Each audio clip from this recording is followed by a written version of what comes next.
What comes to mind when you think of hypnosis? Completely relaxed. What do I associate with hypnosis? I know women taking their clothes off.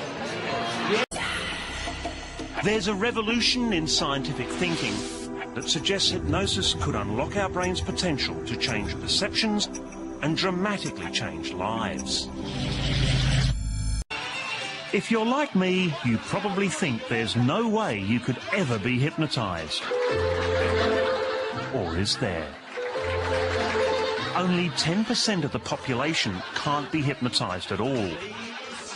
10% are highly susceptible, and the rest of us fall somewhere in the middle. Now, I've never been hypnotised before. To my surprise, there's no swinging watch. I just have to listen to Graham's words. You're now fully alert and in your normal state of consciousness. It's strange, but I can't help but carry out the instructions.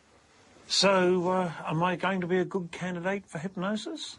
I think that you're going to be a very good candidate.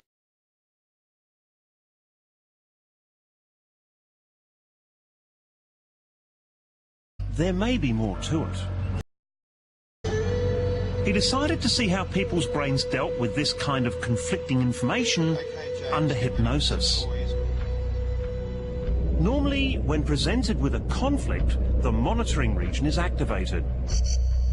It sends a message to the prefrontal control center, which makes us aware that something is amiss. But in highly hypnotizable people, he found that while the monitoring region increased in activation, the area that rings the alarm bells did not. What our results suggest is that the pattern or the communication or the integration between these two areas of the brain for high susceptible people starts to break down or to become decoupled in hypnosis. He believes it's this breakdown that causes the loss of critical evaluation so typical of hypnosis. I can't believe what's just happened. Since my first hypnosis session, I've lost over 1 kilo, and I haven't really put any effort into it. It's really weird. It seems Barbara's suggestions really are sinking in. I've finally overcome one of my biggest hurdles, exercise, and I've completely stopped snacking between meals.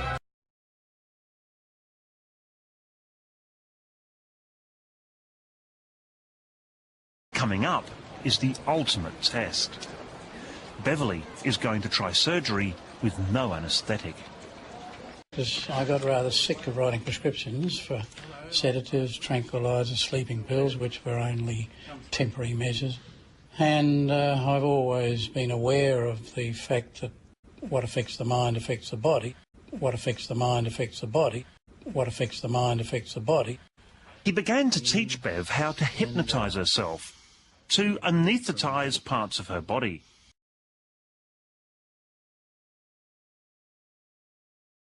Just poke a little needle into the skin there to demonstrate how well you've achieved this. Beverly doesn't even flinch. All the physiological indicators of pain are there. Her heart rate increases, her sweat rate goes up, but somehow she doesn't register the pain. This year, functional MRI tests done in Germany hint at why.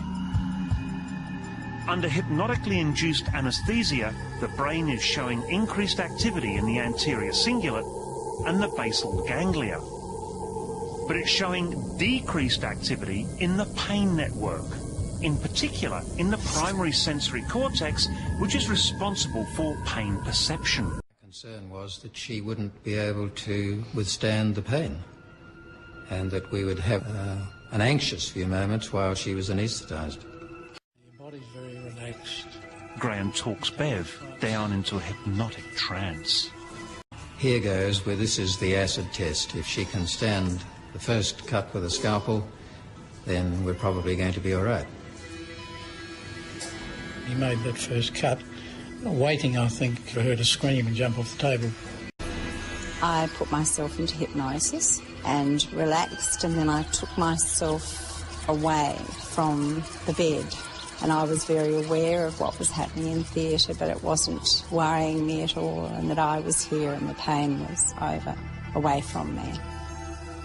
Incredibly, 40 minutes later, she's happily lying in bed talking. I'm a bit amazed at what I did. I'm very proud of what I did. While only 10% of us could do what Bev did, trials show that 60 to 70% of people can gain successful pain relief through hypnosis. Excellent. That's 105.2 kilos. That means I've lost 5 kilos of fat in the last month.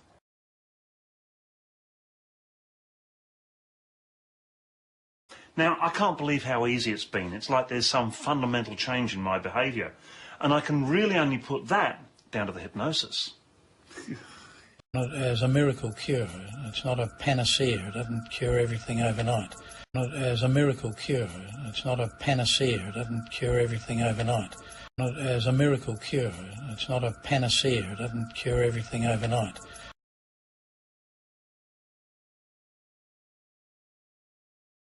And so there are some who respond very well and some who get medium to good responses.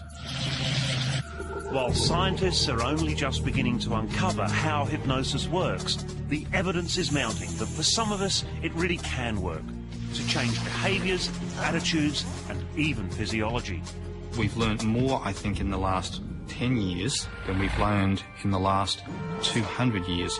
But really, the cognitive neuroscience revolution is only just beginning.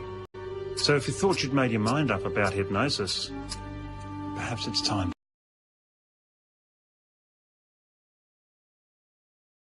to think again.